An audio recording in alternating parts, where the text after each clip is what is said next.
नगरी तुल्यं निदान्तर्गतं सत्यन्नाया वैरो नूतं यथा निद्रया श्रुते प्रबोधसमये स्वात्मानमेवान्वयम् तस्मै श्रीगुरुमूर्तये नमः। मुग्धं स्निग्धं मधुरमुरली वीरनादैः सारं सारं शरणविभजं गोकुलव्याकुलत्वं श्यामं कामं व्रजजनमनोमोहनं मोहनाङ्गं चित्ते नित्यं निवसतु महो वल्लभी वल्लभं नः। अस्ति स्वस्तरुणीकराग्रविगलत् कल्पप्रसूनाप्लुतं वस्तु प्रस्तुतवेणुनादलहरी निर्वाणनिर्व्याकुलम् स्रस्तस्रस्तनिरुद्धनीविलसत् गोपीसहस्रावृतम् हस्तन्यस्तनतापवर्गमखिलो दारं किशोराकृते। ॐ शान्ति शान्ति। सिञ्चाङ्गनस्वदधरामृतपूरकेण हासावलोककलगीतजहृच्छयाग्निम् नो चेद्वयं विरहजाग्न्युपयुक्तदेहा ज्ञानेन यामपदयोः पदवीं सचेते।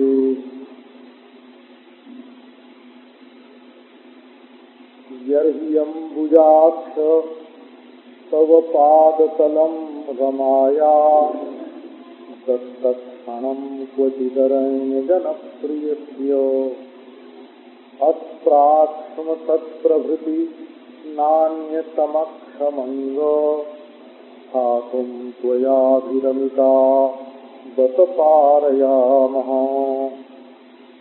श्रीर्यत्पदाम्बुजरजश्चकमे तुलस्या लब्ध्वा विवक्षति पदं किल भृत्यजुष्टम् यस्यास्ववीक्षणकृतेन्य सुरप्रयासः तद्वद्वयञ्च तव पादरजः प्रपन्नाः।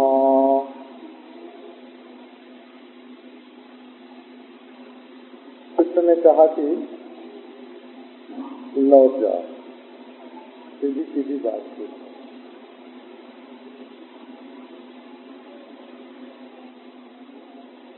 गोपियों ने कहा कि हमारे लौट जाने में कोई देर नहीं है, अगर तुम कोई रुकावट न डालो तो, क्योंकि तुम्हारे मौन मात्र से ही हम घर तो क्या परलोक चली जाएंगी। तो जाने से अगर रोकोगे तो तुम ही रोकोगे, नहीं तो हम तो चली जाएंगे। बोले बाबा ऐसी क्या तबीयत खराब हो गई है तुम्हारी, ऐसी क्या तकलीफ है तुमको, तुम्हारे शरीर में क्या रोग हो गया है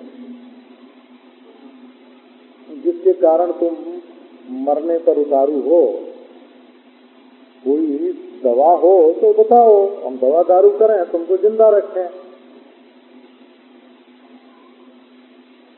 तो गोपियों ने कहा कि हमारे दिल में, हमारे शरीर में कोई रोग नहीं है, न कोई रोग है न राग है, बस हमारे दिल में एक आग लग गई है। वो कल आपको हृदय आग्नि, एक आग लग गई है हमारे हृदय में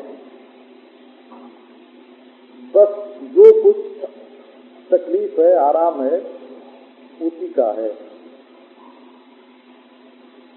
भगवान ने कहा कि अरे गोपियों, इस आग की कोई क्या, आग का स्वरूप क्या है, अग्नि का स्वरूप क्या है?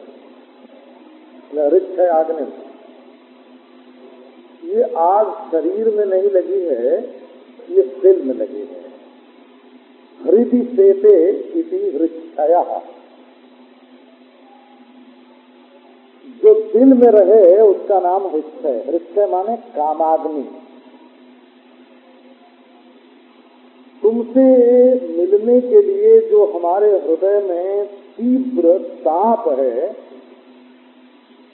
तीव्र आकांक्षा है, तुम्हारे लिए जो हमारे हृदय में व्याकुलता है, यही अग्नि है।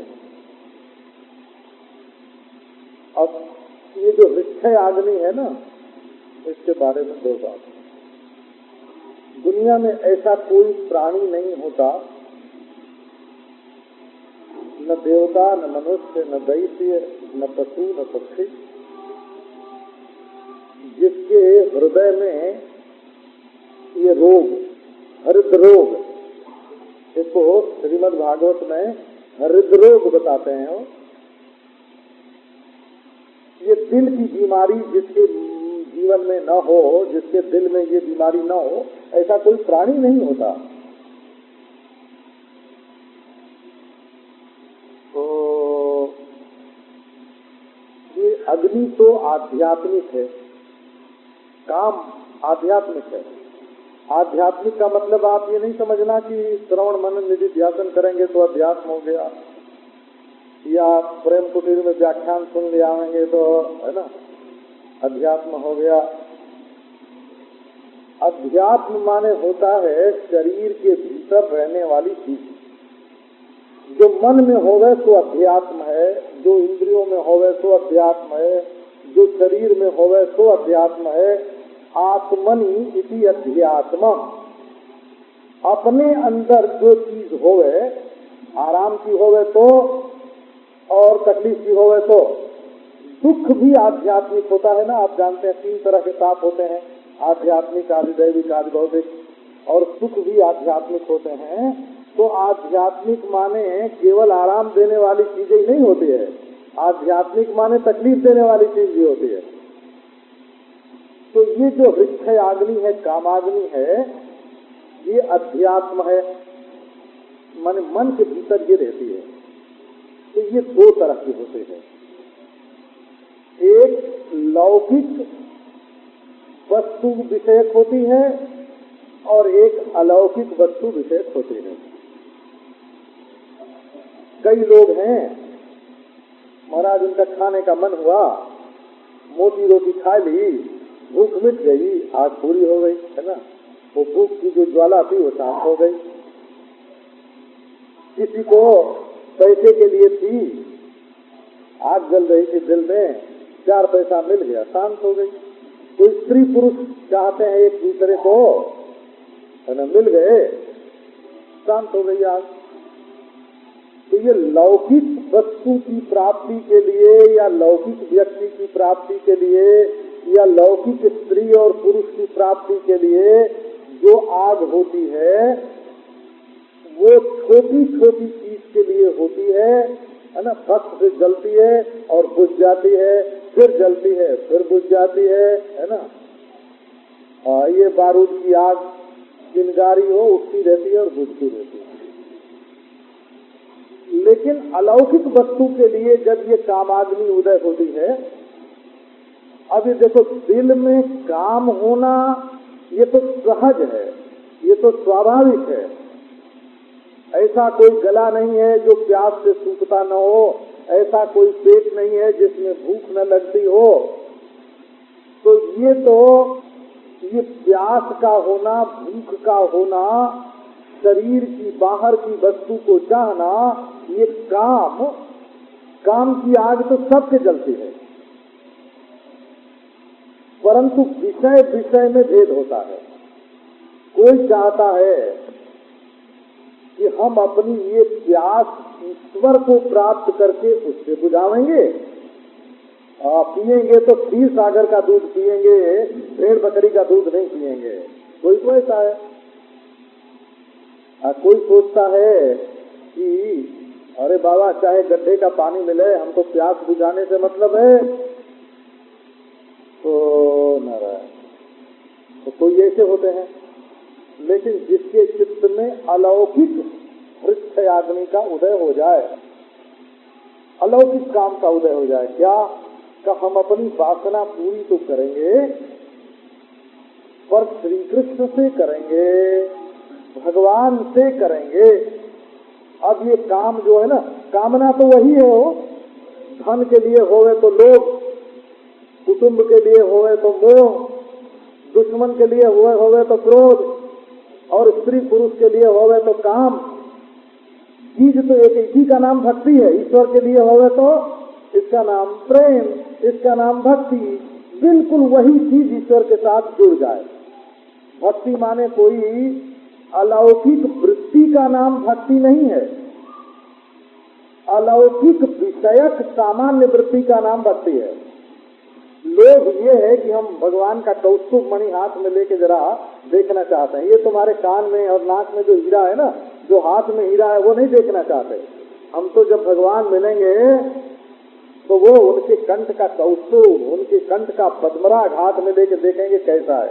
उनके गले में जो पन्ने की जो माला है, उनके गले में जो पुखराज है, उनके गले में जो माणिक्य है, उसको देखेंगे। तो ये अलौकिक विषय काम हो गया हो।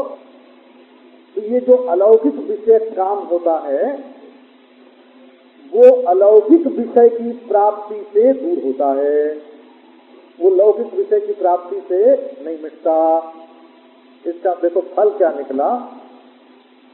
तो वेदांती लोग जो कहते हैं कि चीटी से लेकर ब्रह्मा तक से वैराग्य करो, स्तंभ से लेकर के ब्रह्मा पर्यंत, और एक कण से लेकर के प्रकृति पर्यंत से वैराग्य करो। तो ये अलौकिक विषयक जो कामना आई चित्त में, इसने क्या किया, दुनिया के लोगों को, वस्तुओं को, संसार के विषय भोग को तुच्छ बना दिया। अरे इसकी ओर तो हम आंख उठा के देखना नहीं चाहते। ये जो भगवत प्रेम का जो आनंद है ना, ये जो भगवत प्रेम का आनंद है, वो देखने लायक है बोला। तो गोपी ने कहा कि महाराज हमारे हृदय में तो ये कामाग्नि प्रज्वलित हो गई है, यही हमारी तकलीफ है। तो अरे गोपियों, बोला ये रोग कहाँ से ले आई तुम, किसको देख के आया, ये है कोई गांव में ऐसा? अभी कहो हम कान पकड़ के ले आवे उसको। क्या हमारे दाऊ दादा को देख करके तुम्हारे मन में ये आग जली है क्या? हम कहो तो बुला के ले आवे दाऊ दादा के, देखो दाऊ दादा तुमको देख करके इनकी ये हालत हो रही है। बिल्कुल ये बात स्पष्ट आती हो। तो गोपियों ने कहा कि नहीं, हासावलोक कल गीत हृष्ट आज्ञा, तुम्हारी मुस्कान है ना गजब खाती है, तुम्हारी चितवन ने तीर मार दिया हो, और ये तुम्हारी बांसुरी, इसने तो फूंक फूंक के इस आग को जला दिया। हासावलोक कल गीत हृष्टयाग्निम। कृष्ण ने कहा अच्छा बाबा, इसकी कोई दवा हो तो बताओ। बोले आग की दवा तो पानी है। बोले ले आवे जमुना जल। जन सिंचांगन स्वदधरामृत पूरकेण, तुम्हारे अधरामृत के पूर बार जो आती है ना, उसको पूर बोलते हैं, पूर आया हुआ है। पूर के क माने जल से, श्री वल्लभाचार्य जी महाराज ने क का अर्थ जल किया। अरे पूर, अधरामृत का पूर बार माने इसका अभिप्राय हुआ कि एक क्षण के लिए अधरामृत नहीं, अधरामृत पर अधरामृत, अधरामृत पर अधरामृत, अधरामृत पर अधरामृत, उसकी आ जाए बाढ़, उससे हम लोगों को सीख दो, तर कर दो। जो बोला अधरामृत से ये आग बुझेगी कैसे? जब मुस्कान से बढ़ी, चितवन से बढ़ी, बंसी की ध्वनि से बढ़ी, तो ये भला अधरामृत से घटेगी कैसे और बढ़ जाएगी गोपियों? ये तो तुम्हारी बुद्धि जो है कुपथ से मांग रही है, कुपथ से ही मांग रही है। ये तो आग को घटाने वाली चीज नहीं, बढ़ाने वाली है। हासावलोक कलगीत हृक्षयाग्निम, उन्होंने कहा नहीं, थोड़ी हो तो बढ़ाने वाली है। देखो आग में थोड़ा सा घी डालो, थोड़ी आग हो ना, थोड़ा सा घी डालो तो बढ़ेगी, लेकिन 3 का 3 घी उड़ेल दो तो बुझ जाएगी। तो अधरामृत अगर थोड़ा दोगे तब तो ये बढ़ेगी, तो सावधान। बहुत चाहिए त्वदधरामृत पूरकेण हासावलोक कलगीत हृक्षयाग्निम। इसका देखो अर्थ है कि यदि आप ध्यान करें भगवान की मुस्कान का, भगवान की चितवन का, भगवान की बंसी ध्वनि का, तो आपके मन में भगवान से मिलने की लालसा जागृत होगी, और वो लालसा जागृत होने पर भगवान का जो दिव्य अमृत है, अमृत रस है, वो आपको प्राप्त होगा।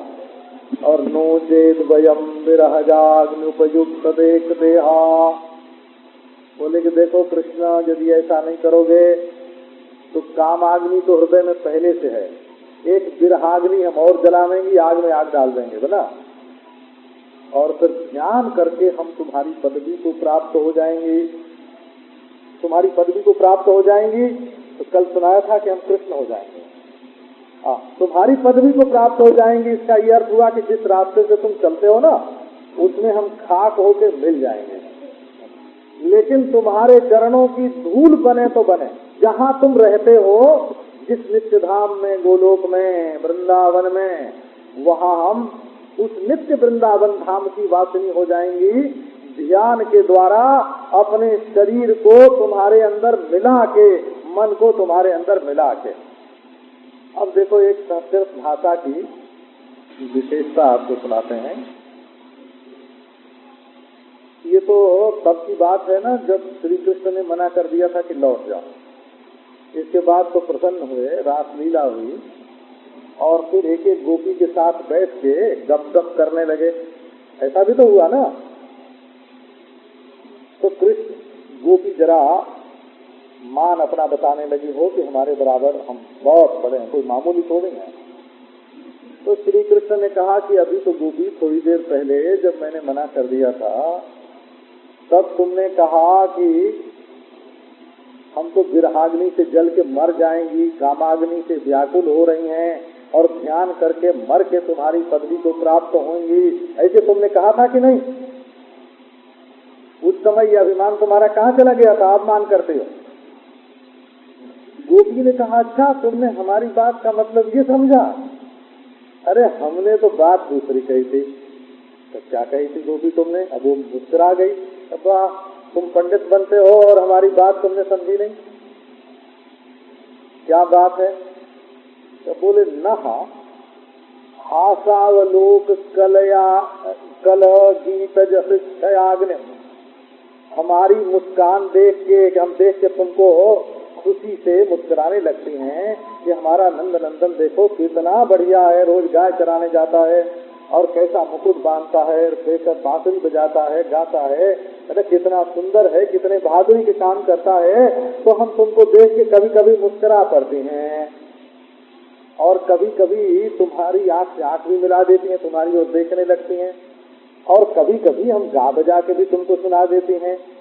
तो इससे तुम्हारे हृदय में जो काम की अग्नि तुम्हारे हृदय में उठी है, नह हासावलोक कलगीत हृक्षयाग्नि त्वदधरामृत पूरकेणैव सिंच। अब इस आग को तुम बुझाना अगर चाहते हो तो अपने ही होठ चाट चाट के बुझाओ, हमारी ओर मत देखो, हमने तो ऐसे कहा था। और नोटे अगर कुछ गड़बड़ की और हमको छू दिया और हमको छेड़ दिया, नोचेद तो वयम विरह जाग्नुपयुक्त देहा, है ना, हमारे पति और हमारे माँ बाप, हमारे भाई बंधु है ना, उनके विरह में तो हम सती सावित्री हैं, कोई मामूली थोड़ी हैं। ऐसी आग उठेगी हमारे हृदय में कि हम मर मिटेंगी, परंतु ध्याने न याम पदयो, न को अलग कर दो ना, ध्याने न याम पदयो पदवीन सखेते। ध्यान में भी हम तुम्हें मिल नहीं सकती, हमारा ख्याल छोड़ो। हमने तो ऐसे कहा था, तुमने तो बिल्कुल उल्टे ही समझ लिया। हम कभी मन के भीतर तुमको नहीं घुसने देंगी, शरीर की बात तो जुदा, हम ध्यान में भी तुमको नहीं छुएंगे। हमने तो ऐसे कहा था। तो बात ये है कि कोई गोपी जो है वो तो साधन सिद्ध है, कोई कृपा सिद्ध है, कोई श्रुति रूप है, कोई ऋषि रूप है, कोई गोलोक से आई हुई है, कोई कृष्ण की सब चातुरी जानती हैं, कोई कृष्ण की सब माधुरी का रस रहस्य समझती हैं, और कोई बिचारी भोली भाली हैं, कोई बिचारी भोली भाली हैं तो उनके मना करने का रहस्य नहीं समझती हैं, रोने लगती हैं। तो श्लोक तो एक ही होता है, लेकिन उसमें से भाव तरह तरह का निकलता है। कृष्ण ने कहा कि गोपियों जाओ ब्रज में और अपने सगे संबंधियों से मिलो जुलो, उनकी सेवा शुश्रूषा करो। तुम्हारे तो बड़े काम हैं, तुम्हारी बड़ी जात, बड़ा परिवार, बड़े रिश्तेदार नातेदार, तुम लोगों का दुनिया में बड़ा नाम, जाओ अपनी सेवा से उनको प्रसन्न करो, हमारे पास क्यों आई हो। यर्यम्बुजाक्ष तव पादतलम रमाया दत्तक्षणं क्वचिदरण्य जनप्रियस्य अस्प्राक्ष्म तत्प्रभृति नान्य समक्षमंगो तुम त्वयाभिरमिता बत पारयामः। अब जब भगवान ने कहा कि लौट जाओ, ये भी एक प्रेम की महिमा है। क्या प्रेम का स्वभाव है, बुलाओ तो भाग जाए और भाग जाओ तो पीछा करो। एक श्लोक है कृष्ण करणामृत में, एक ही श्लोक में इतनी दफे बताया है, हे देव, हे दैत, हे भुवनैक बंधो, हे कृष्ण, हे चपल, हे करुणैक सिंधो, हे नाथ, हे रमण, हे नयनाभिराम, हा हा कदानुभवितासी पदम दृशोर्मे। एक ही श्लोक। एक श्रीमती जी गोपी रात्रि भर इस प्रतीक्षा में रही कि श्री कृष्ण हमारे घर आने, हमें दर्शन दें। हमारा श्री कृष्ण सवेरे उस रास्ते निकले और दरवाजा खटखटाया। गोपी ने आके द्वार खोली, बोले देखो गोपी देर हो गई, माफ करना। गोपी ने कहा अरे तुम तो देव हो, देव ऐसा बाहर नहीं हुआ हो, ध्यान में हुआ। गोपी ध्यान करने बैठी तो उसको मतलब उसको ऐसा मालूम पड़ा कि प्रातः काल हो गया, अब कृष्ण हमारे घर आए हैं और आके दरवाजे पर खड़े हैं और कहते हैं गोपी प्रसन्न हो जाओ। तो गोपी बोली हे देव दीव्यति इति देवा। अरे तुम तो घर घर घूमते हो, है ना, तुम तो घर घूमने हो गए, तुम तो चटोरे हो गए, कहीं माखन में लग गए, कहीं गोपी में लग गए, चटोरे हो गए। हे देव, कृष्ण का अरे गोपी मैं तेरे लिए आया हूँ, देख सवेरे उठ के आया। बोले देव, हे देव। कृष्ण का अच्छा जाऊं, अभी देखो ध्यान लगाओ, ऐसे ध्यान होता है। कृष्ण का अच्छा तुम्हें मेरी जरूरत नहीं है ना, मैं जाता हूँ। अब ध्यान में गोपी की ओर पीट करके जो चले तो बड़े जोर से पुकारती है, हे दैत, हे प्यारे, तुम्हारे बिना तो प्राण ही नहीं रहेंगे। तो फिर कृष्ण लौट जाए, दरवाजे के बाहर से भीतर बोले हे भुवनैक बंधो, अरे तुम हमारे थोड़े ही हो, दुनिया भर के हो, अभी पता नहीं कहाँ कहाँ से आए हो, कहाँ कहाँ जाना पड़ेगा, घुस आए हमारे घर में भुवनैक बंधो। हे देव हे दैत हे भुवनैक बंधो। कृष्ण ने कहा कि गोपी अगर गाली देना होए तो हम जाते हैं, और दरवाजे के बाहर हो गए तो बड़े जोर से पुकारते हैं, हे कृष्ण, अरे बाबा तुम कैसे भी हो, तुमने तो हमारे प्राण आकृष्ट कर लिए हैं। महाराज कहने का अभिप्राय ये कि बारंबार जाएं है ना, और आवें तब तो उपेक्षा करे, तिरस्कार करे, और चले जाएं तो रोए, हाथ पांव पीटे और बुलावे। ये प्रेम की रीति है हो। अखेरी व गति प्रेमणः स्वभाव कुटिला भवेत्।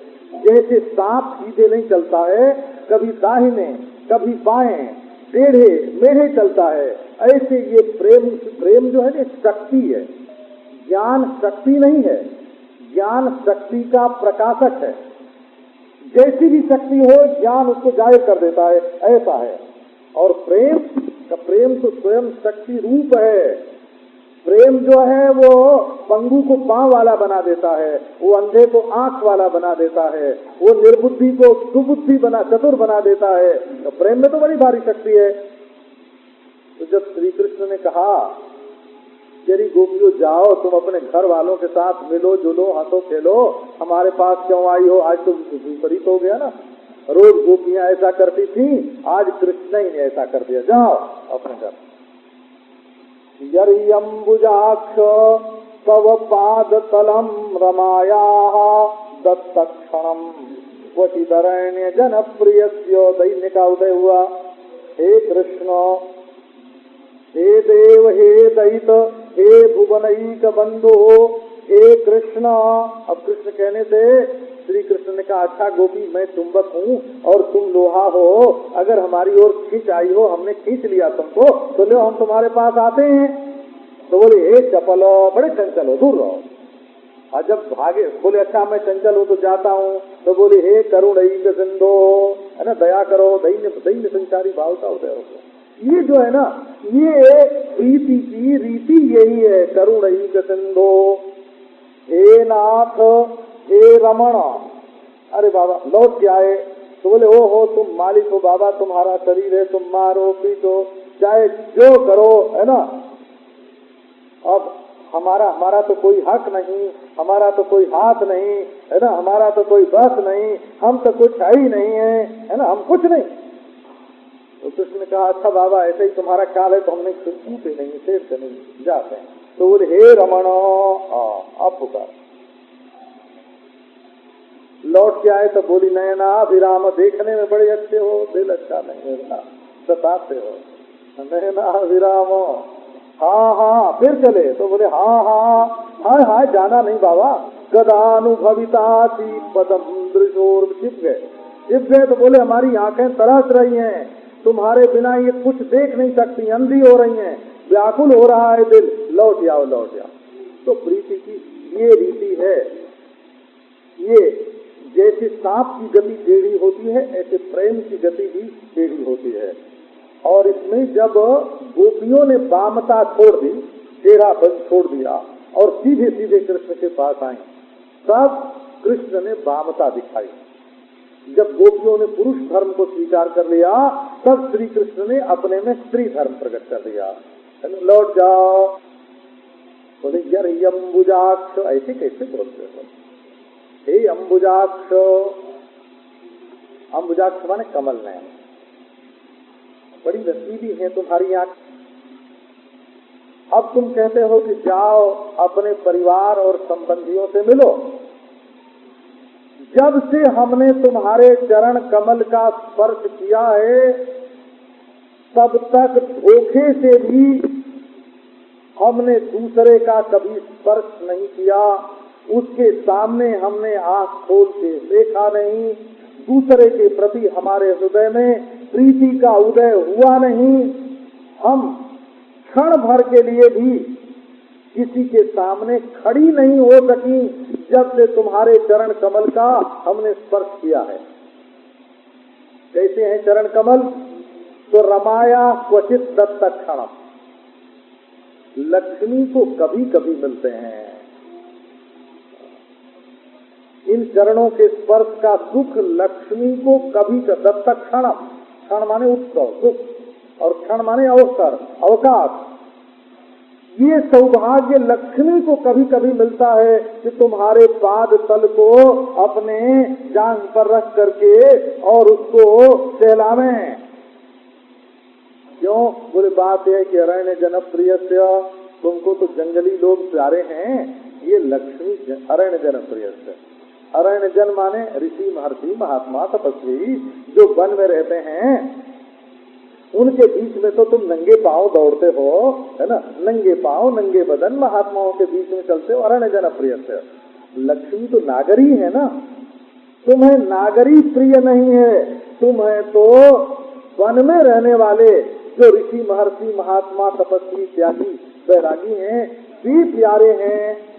क्वचिदरण्य जनप्रियस्यो, लेकिन इसमें एक बात है, रमाया क्वचित दत्तक्षणम, अरण्य जनप्रियस्य सब। हम हैं अरण्य जन, हम हैं तुम्हारे प्यारे और तुम हो हमारे प्यारे, तो हमारे बीच में रहना तो तुमको अबता है, तुमको अच्छा लगता है, तुमको आनंद आता है, लेकिन लक्ष्मी को तो कभी कभी तुम स्पर्श का मौका देते हो। तो जब से हमने अस्प्राक्ष्म तत्प्रभृति नान्य समक्ष मंगो खातुम त्वयाभिरमिता बत पारयामः, तुमने अपने चरण तल के स्पर्श का हमको मौका दिया। और त्वया अभिरमिता, दूसरी बात ये नहीं कि केवल पांव छू लेने दिया, तुमने हमें आनंद दिया। अभिरमिता, अभिरमिता का अर्थ है कि रमा जो है, और रमा को जो सुख प्राप्त है वो तो एकांगी है, हमको तो तुमने अभिरमा बना दिया। वे रमा हैं और हम अभिरमा हैं, बड़ा ही प्रेम किया हमारे साथ।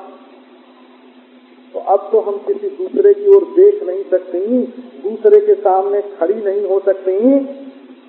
अब इसके संबंध में ऐसा कहते हैं कि ये जो भगवान की लीला है, वृंदावन धाम की लीला बड़ी विलक्षण है। वो कहते हैं ये वृंदावन धाम कोई पांच भौतिक नहीं है। तो ये कैसा है? तो यदि किसी दार्शनिक से पूछो तो कहेगा भौतिक नहीं है, ज्ञानिक है। ये भावना सिद्ध धाम है। तो भावना सिद्ध धाम में ऐसा होता है कि वो भगवान की लीला के अनुरूप होता है। जैसे भगवान सब तरह की लीला प्रकट करना चाहते हैं, तो एक जगह ग्रीष्म ऋतु प्रकट हुई, भगवान का मन हुआ कि जल विहार करें, तो गर्मी पड़ने लगी और बड़ा भारी सरोवर प्रकट हुआ और कमल खिल गया और गोपियों के साथ भगवान उसमें उतर गए। अब महाराज एक दूसरे पर पानी उलीच रहे हैं, वो कमल अमुक कमल को पहले कौन छूता है, और डुबकी लगाना, पानी उलीचना, कमल तोड़ना, अब उसमें लीला करता है। और उसी समय दूसरी जगह मन में आया, भगवान के मन में आया कि बसंत विहार करें, तो वृंदावन के एक हिस्से में बसंत ऋतु प्रकट हो गई और नई नई कोपलें निकल आई, आम के बौर जो है ना, उनकी सुगंध चारों ओर फैल गई, भौरे मडराने लगे, कोयल कू कू करने लगी और भगवान गोपियों के साथ वन विहार करने के लिए निकल गए। उसी समय मन में आया कि रात लीला कराएं। बस तुरंत चांदनी हो, दिन नहीं रात हो गई, एक जगह घोर दोपहरी और एक जगह रात, और चांदनी छिटक गई और बेला चमेली सब फूल खिल गए, मह सुगंध फैल गई और भगवान श्री कृष्ण गोपियों के साथ रात करने लगे। और एक जगह महाराज भगवान का मन हुआ कि गोपी आके हमारे शरीर से सट जाए, बड़ी ठंड पड़ी। अब गोपी जो है वो ठंड से व्याकुल होके गई, उनके साथ चिपक गई। ये क्या कहीं भगवान का मन आया कि वर्षा हो गए, तो तुरंत वर्षा होने लगी। अब भीगने के डर से गोपी आई, बोले हमें अपने कंबल के नीचे ले लो, कंधे पर कंबल फैला दिया, कंबल आ जाओ भाई इसके भीतर।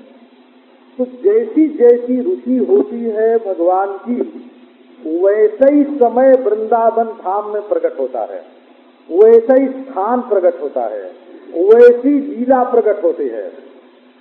एक के घर में जा रहे हैं तो दूसरे के घर में से निकल रहे हैं, एक को मना रहे हैं तो एक को रुठा रहे हैं, एक ही साथ बोला, एक जगह भोजन कर रहे हैं, एक जगह शयन कर रहे हैं, एक जगह नाच रहे हैं, एक जगह बांसुरी बजा रहे हैं।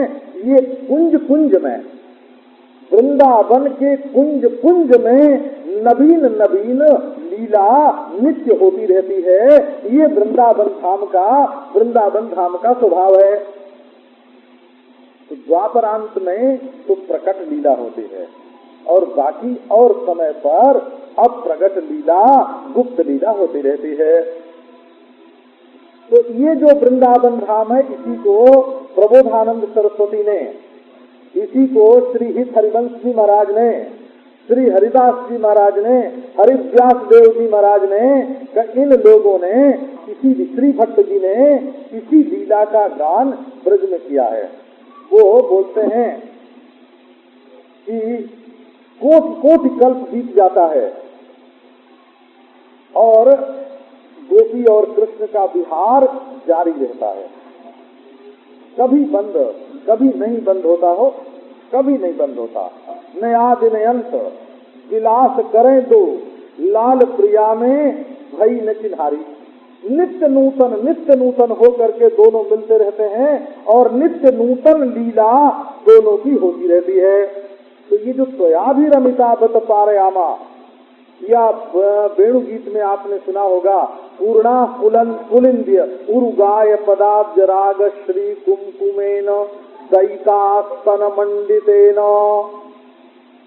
श्री राधा रानी के हृदय पर लगा हुआ कुमकुम कदाचित श्री कृष्ण के पांव में लग गया और वो पांव में से तृण पर लग गया, और जो लकड़ी लेने के लिए, पानी लेने के लिए, पत्ता लेने के लिए भीलिनें आई थी, उनको वो मिल गया और उसको लेकर के उन्होंने अपने मुख पर और वक्षस्थल फल पर लगाया और श्री कृष्ण के प्रेम से जो उनके हृदय में व्याधि पैदा हुई थी उसको शांत किया। ऐसा वर्णन वेणु गीत में है। और यहाँ भी ऐसा लगता है कि गोपियों के साथ भगवान श्री कृष्ण का भी त्वयाभिरमिता बत पारयामः।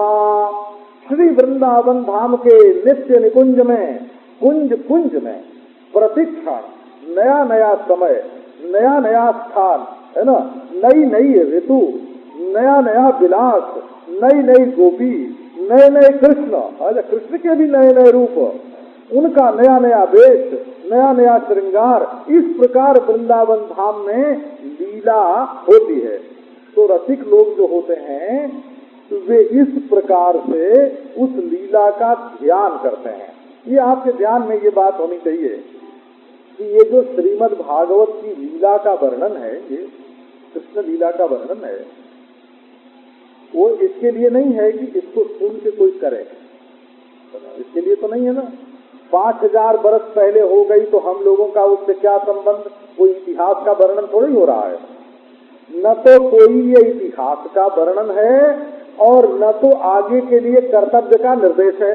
तभी काहे के लिए है कि जिसका मन संसारी सुख में आसक्त हो गया है, उसके मन को एक ऐसा दिशा निर्देश है,